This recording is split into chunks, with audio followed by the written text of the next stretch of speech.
8 رکعت تراویح در یگان جا نیست برادر عزیز. نامده از پیغمبر یگان حدیثی که پیامبرمون 8 رکعت تراویح خوانده است. کجا در اون حدیث؟ او حدیثی که 8 رکعت را برادرها بعضی ها میارن، او ای نماز تهجد است. او خودشان در باب تهجد آمد.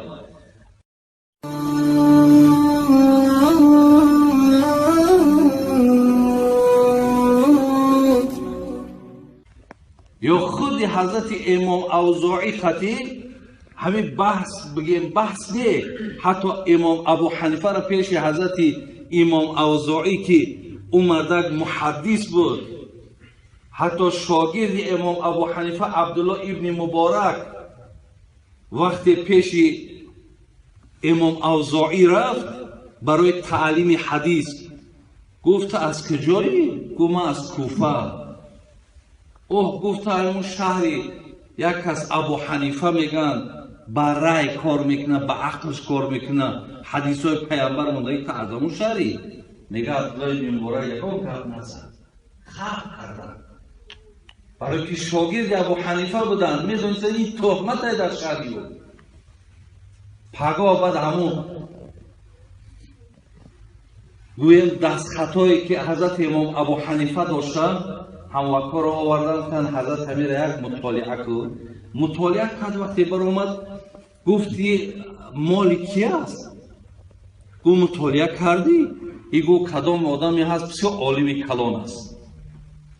گفت همین ابو حنیفه هست که شما گفتین که وای با حدیث آیت کار نمیکنه، با عقلش کار میکرده است. برای بسیار مسئله بود. حتی محمد باقر قطیم نبیره پیغمبر ما قطیم حتی روبرو شیدن، همون دارن برده سیاش کردن. گفتن ابو حنیفه از رایش، از عقلش، از شورناکی خودش استفاده میبره. محمد باقر گفت ای مردک خوب، تو سخن بابای من ماندگی به عقل کار میکنی. و حق داشتن گپ زنن، اون نبیره پیامبر بود. این حضرت احترام کرد، گفت بسیار نیک میشد شینیم روبرو هر گمان صحبت شیشتن. میگه گفتن که امام ابو حنیفه را در حال حضرت امام ابو حنیفه یک دو سه مسئله را پیشش آورد. گفت نماز مهمتر است یا روزه؟ ابو حنیفه محمد باقر را گفت کدامش مهمتره؟ گفت البته نماز مهمتره. گفت اگر من به عقل کار میکردم برای زنکایی که حیض میبینن اگر ماه رمضان میشد میگفتم که خب نمازاتونه، روزتونه، نمازاتونه نخوانین و نمازاتونه بخوانین و روزتونه نگیرین. ولی فرموده الله مهربان است که زنی که از حیض که پاک شد او روزش قضا میداره و نمازش نمیخونه. اگر چی نماز حکمش بلند است ولی من به عقل کار میکنم، من عکسش فتوا میدادم. محمد باقر گوش فرمود درست. گفت پلیتر گفت پیشابه یا که منی پیشابتره، منی نجیستره یا که یعنی پیشاب به نماز بکنن. اگر آبی منی در لباس مونم بزنن پاکشید بیرش که کردیم ما میتونیم نماز بخونیم.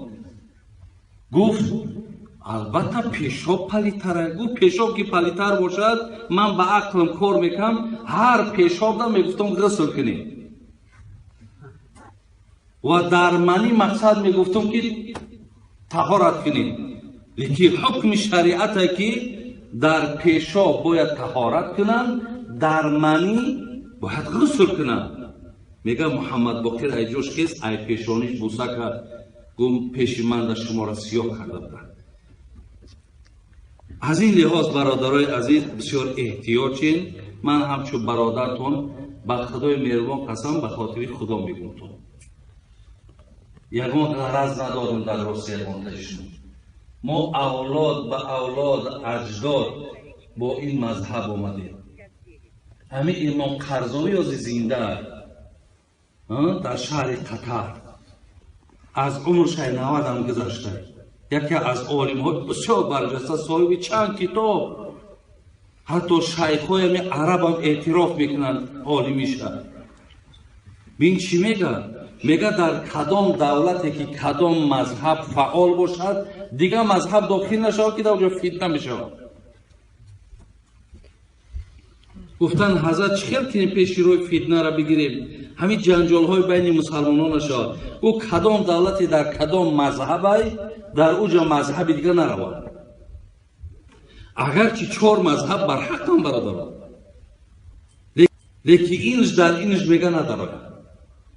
ҳамин шабакаҳое ки ман намедонам дар Россия мегиранд намегиранд, инами висоли ҳақ тавҳиду, инами ё мисол дар Тоҷикистон ҳам ё ҳамин шабакаҳо мегиранд, дар инҷо ҳам мегиранд. ана ҳамин шабакаҳода ҳам ман гӯш кардам. унам Абдулфаттоҳи Хидматира, унам Абдуқудуси Деҳқона, ҳамёро гӯш кардам. савол додан аз Афғонистон ки ҳазрат мо ҳамин таровеҳро 8 бихонем ё 20. гуфтанд ки асланаш бигирӣ 20 раката, 8 раката таровеҳ дар ягон ҷо нест бародари азиз. наомадад аз пайғамбар ягон ҳадисе ки пайғамбармон 8 ракат таровеҳ хондааст. куҷо даям ҳадис? о ҳадисе ки 8 ракатаро бародаро баъзеҳо меёранд, ӯ ай намози таҳаҷҷуд. ӯ худшам дар боби таҳаҷҷуд омад. боби таровеҳ худаш махсус бобай ки сухани ҳазрати умарро меёрад ки дар замони худаш омад мардум ҳам хирҷам шидаги ҳар ки таровеҳро ҷудо ҷудо мехонд. ҳазрати умар гуфт убая ибни каъб аст, яъне ҳофизи қуръони ҳамун замони пайғамбармон ҳатто гӯ ҳастанд. гӯ ҳазрат пеш будро 20 ракат ай пуштуш ҳазрати Али, ҳазрати Усмон, ҳазрати Абдулла ибн Масъуд, ҷамъи асҳобе ки ҳама олиму ҳама соҳиб мартаба буданд, ай пушти ҳазрат намоза хонданд. 20 ракат хонданд. наметарсиданд ки яке агар мо ҳозир бигем ҳазрати Умар туира ай ҷо овардӣ, ҳазрати Умар ҳукми қатл шабурорад. ва аз ҳеҷ ка ҳазар надоштанд. касе суннати пайғамбара заррае агар ягон иваз мекард, ба худо бовар кунед ӯро аҳволаш хеле бад мешид. вале як кас эътироз накард. аз ин лиҳоз бародарои азиз, анами хел халалҳо дар мо ворид мешавад. баъд мияхча дигар даъво мекунанд мо мисол аҳли салафем. ту аҳли салаф не, ту аҳли низоӣ, ту низом меандозӣ. салаф, аҳли салаф ё салафӣ ҳеҷ вақт низо намеандохт. ҳатто майлаш вод ту хай ҳамун тарзе ки чӣ намозеро чӣ роҳеро интихоб кардӣ, бо барои дигарон чӣ дар корти қадар сахтгирӣ мекунӣ. ҳо даст аз зери ноф намон ки намоза дуруст намешавад. мардаки хуб, ман қола ла илоҳа иллаллоҳ дахала алҷанна. ла илоҳа иллаллоҳ бигӯяд ҷаннат меравад, бенамозам бошад. эътиқоди аҳли суннати валҷамоа ҳамин аст. барои намоз нахонданаш пеши худо ҷавобгарай, вале вай мусалмонай, вай муъминай. даст аз зери ноф намон, ҳадисаш заифа. и ай куҷо фаҳмид ҳадиси заиф? ин қадар пайравои Абу Ҳанифа, ин қадар муҳаддису муфассиро ба ин чиз далолат кардан, фатво додан, имрӯз мисол монеъ мешавад. ҳамин масъала бовар кун. ин ҳазрат домло қатим шоҳидай. ман ягон сухани ба худо надорам. шаҳреда будем ки акай номша нагирам, масҷида ба ҳамин хотир бастанд, ҳамаша пеш карданд. гуфтанд бирен гум шен, қатъи худтонам, қатъи масъалотонам. масҷида билкул бастанд. ҳамин хуб мешавад. ина барои ҳамин бародарони азиз, بسیار این اختلافات در بین ما هر نام ها قطعی ایش میام من تحریریم، ایش میام من داعشیم، ایش میام من مجاهدم، ایش میام فلانیم. هیچ کدام همینا برادران عزیز اگر بگیری خدمت در دین در مقصد چون نیست. خدمت در دین برادر عزیز پیروی ای مذهب حنفی را انتخاب کن، مرحمت خدمت کردن بگی در دین، دعوت که مردم به نماز دعوت که مردم ای حرام ها من که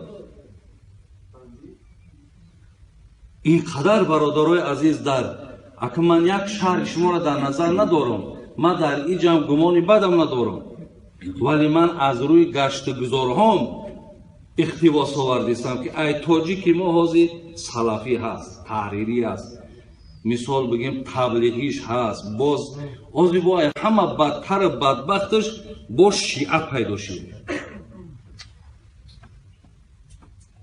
که اینش برادر عزیز بگیم تماما با نابخشیدنیه. ما در همون ملکایی که تحصیل کردیم کشتن ما در نزد راه رویش اونها واجب است. اگر وای مرا بکشد وای راست جنت میرم. هم شیعه را اعتقادش همیه. مسجدهای بودن که نمی رنگ مسجد نمی چواری سرخ کدگی بودن مملکتی که من میخوندم. من گفتم چی بر رنگی سرخش ما انتخاب کنیم؟ یگان رنگوی سفید سبزه میگه امام ایره شیعه که بکشن ما کرسکه سرخ میکنیم. برادرای عزیز و گرامی باور کنید هم برای امنمان، هم برای خدمت دینمان، هم برای راه راست انتخاب کردنمان همین مذهب حنفی همش تا کفایت میکنه. از این لحاظ ببینید اولاد اجداداتونه او را در غم در مشکلات در دقت نپرتوید. اگر یقینا شما میلش همین در راه خدا خدمت کردن میخواهیم و خدای مهربان قزم 5 وقت نماز تا بخوان، از همین مسئله و مسائلی که علمای ما و شما به گوش شما میرسونند همین انشاءالله برای شما کفایت میکنه. لیکن مقصد خیلی اگون هدف دیگر داشته باشید خیلی اوش در حوالت به خدا، من نصیحت من از برای خدا میگم، ولی تو چی مقصد داری چی نیت داری اونش در برادر از دیگر زوری من نمیرسد. یعنی برادر عزیز یکم امام قتاده گفتن عافیت و رزق، تنجی سلامتی پیامبر دعاش همین مقصد میدن و رزق هم برادر عزیز شما ای جای دیگه سراغ نکنید. این رزق ای نزد خودش هست. همین حاتم اصم برادرای عزیز شاگرد شقیق بلخی بود. وقتی شقیق نزد شقیق بلخی میگه 30 سال خواندم، 30 سال تعلیم گرفتم. بعد از آن میگه یک روز همین شقیق بلخی گفت که حضرت امام شقیق بگیم پرسید که حاتم 30 سال پیش من زانو زدی خواندی از ما چی آموختی؟ بعد از آن میگه حضرت حاتم گفت حضرت من همین دوام 30 سال در 6 چیز برای خودم انتخاب کردم. با همین 6 چیز میخواهم که دنیا را پدرود گویم و با همین 6 چیز میخواهم پیش الله مهربان منزلت مرتبه پیدا کنم. گفتن که گوزم چیه این 6 چیز؟ گفتن یکم چیزی را که حضرت ذکر کردن، گفتن که دیدم بسیار مردم در رازق بودن خدا اعتماد ندارند. یعنی شما میدونید که قرآن میگه ان الله هو الرزاق ذو القوة المتین، خدا میگه من رزاقم، یعنی کفیل رزق شما منم، رزق شما را من تأمین میکنم، من صاحب قدرت و توانایی هستم. خدا میگه وقتی خدا که کفیل رزق ما باشد، پس در عکسی ما چی گفته میتونیم؟ برادر تو نگو که مرا استعداد خدمت، مرا مهارت خدمت، مرا دواده و پراپر خدمت. نه، اگر چنده حرکت ایتا هم باشد، ولی برادر عزیز اینم یک تخمین که امروز برای همو بگذار مگزین داری یا کاری مثال هر جا کاره داری، این تا بگر بی چند سوم سودا میشه. پگو هم ببین همون مهنت صرف که همون ساعت کدی برای کوبین همون پیدا میشه یا نمیشه؟ نمیشه. ریسک چیزی مقدریه. بعد حضرت حاتم گو ما به همین آیت تکیه کردم و ما من دابت فی الارض الا علی الله رزقها و یعلم مستقرها و مستودعها کل فی کتاب مبین. از سوره مبارکه هود آیت 3 هست برادران. ببین خود چی میگه؟ گو من به همین آیت تکیه کردم. کدام آیت؟ خدا میگه هر یک جنبنده ای که در روی زمین است، خواه آدم خواه حیوان خواه حشرات چیزی باشد جان داره، من رزقی او را تامین میکنم. الله را بین میدانم یعلم مستقرها، میدانم که حتی رزقی تو در کجای، در کجا تو هم رزق میابی، من ادرسش میدانم. میگم و مستودعها، خدا میگه من میدانم که حتی تو در کجا پارچه زمین خانه میسازی، خانه سازی تو میدانم. زیرا همش نزد خدا های برادر عزیز. عبدالقادر بیدل عجایب میگه رزق را روزی رسان پر میدهد، به مگس هرگز نماند عنکبوت. به خطای خانه رو ببینید، تار میتنه عنکبوت تار تنکو، میتنه عنکبوت تار تنکو. اینجا پاشا بیچاره پاشا را قبیله میتونه، اینجا پاشا خودش میگه رزق را روزی رسا پر بدهد. خودش پریده و پیش تار تنک میره میزنه در توریو و خوردنش میگیره. رزق خدا پر بده خودش میره. برای همین برادرای عزیز رزق هم در همین دعا میدروید. خدای مقصد مرا رزق برسون. رزق او یک آدم به دست میفتست که خدایا همین را بگم خیلی بدان خدش کنی حضرت تو شما بگم انا میگد که یک آدم به دست فقط داشت میده خدای مرا رزق بغاس بده. بغاس برادرای عزیز در لغت همین زاغ سیاه وقتی که بچه میکنه بچهش پشمکوی سفید داره، پشمکوی سفید داشته. وقتی میگه پشمکوی سفید زاغ میبینه میفتسی بچه من نیست، میپرتافتهش میرفته. میگه خداوند همین چوجه را که پشمای سفید داره قدرت شکار کردن نداره، در تنش یک بوی پوسیدگی را میورده میموده، یک بوی بسیار غلیظی را که همین کرمها فکر میکنند که همین یگان چیزی مردگی است با پیش همین پیش که بیاد میخره شد تا کلان شدن شو میگه با همین بوی خود شکار میکنه، کرم میخورده است. ببینید وقتی که پرهاش که میگه سیاه میشیده است بعد مادرش پیشش میومده است. این مردک دائم میگفته است خدای مرا امیریست که بغاس ده. مقصد همین جا کن داشتگی با شما آمده بگیره. دعاش همین بوده، لیکن دعایی هم دعای خوب، ولی قدرت الهی را بی که همون را در همون جهان برادر عزیز بی کس و بی صاحب نمیمونه. همون را در وجود یا بوی بد میپرتویه، کرمکا میان خوردنشون میگیرن. این است برادر عزیز دعایی که 8 رکعت تراویح در یگان جو نیست برادر عزیز. نامده از پیغمبر یگان حدیثی که پیامبرمون 8 رکعت تراویح خوانده است. کجا در اون حدیث؟ او حدیثی که 8 رکعت را برادرها بعضی ها میارن، او ای نماز تهجد است. او خودشان در باب تهجد آمد.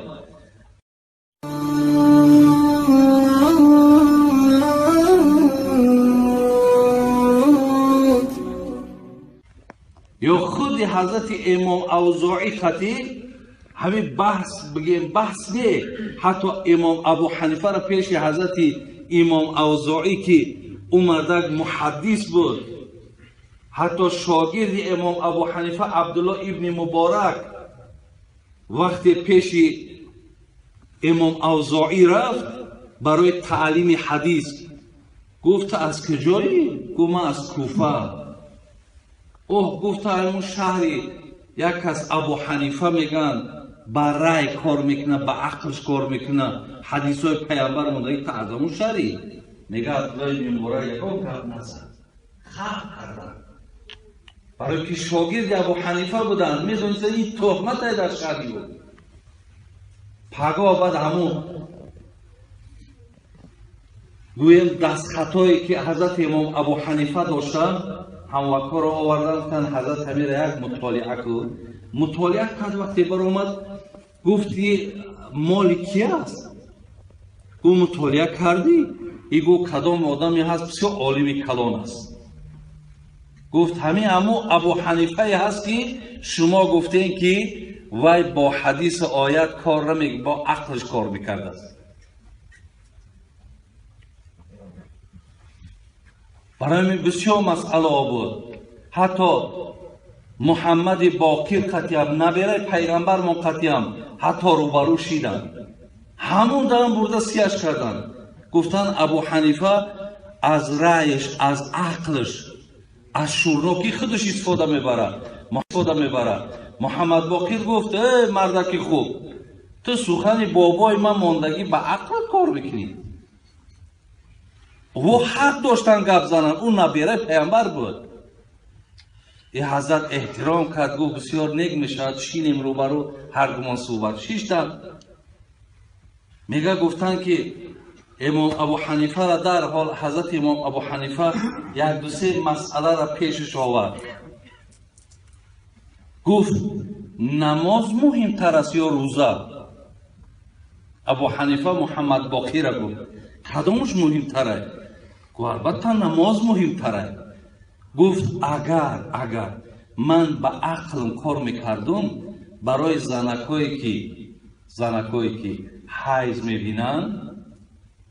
میبینن اگر ماه رمضان میشد میگفتم که خب نمازاتونه روزاتونه نمازاتونه نخوانین و نمازاتونه بخوانین و روزاتونه نگیرین.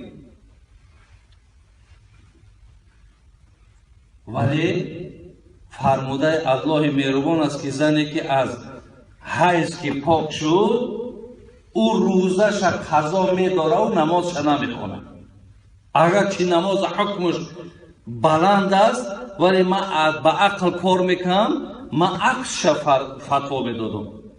محمد باقر گوش کرد درست گفت پلیتر گفت پیشابه یا که منی پیشابتره، منی نجیستره یا که یعنی پیشاب به نماز بکنن.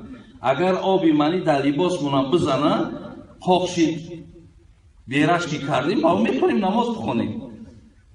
گفت البته پیشاب پلیتره. گفت پیشاب که پلیتر باشد من با عقلم کار میکنم، هر پیشاب دا میگفتم غسل کنیم و در منی مقصد میگفتم که طهارت کنیم. لیکن حکم شریعت که در پیشاب باید طهارت کنن، در منی باید غسل کنن. میگه محمد باقر ایجوش کس ای پیشانیش بوسه کرد، گم پیش من در شما را سیاه کرده بودن. از این لحاظ برادرای عزیز بسیار احتیاطین. من همچون برادرتون با خدای مهربان قسم به خاطر خدا میگم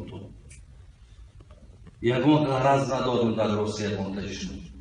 ما اولاد به اولاد اجداد با این مذهب اومدیم.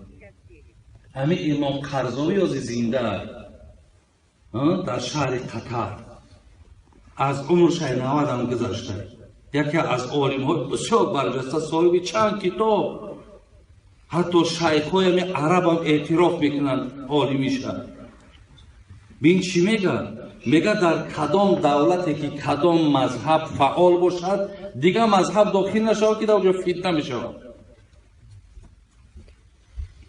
گفتن حضرت چیکار کنیم پیش روی فتنه را بگیریم؟ همین جنجال های بین مسلمانان نشود. گو کدام دولتی در کدام مذهبی در اونجا مذهب دیگه نرود. اگرچه 4 مذهب بر حق هم برادر، لیکن اینش در اینش میگه نداره.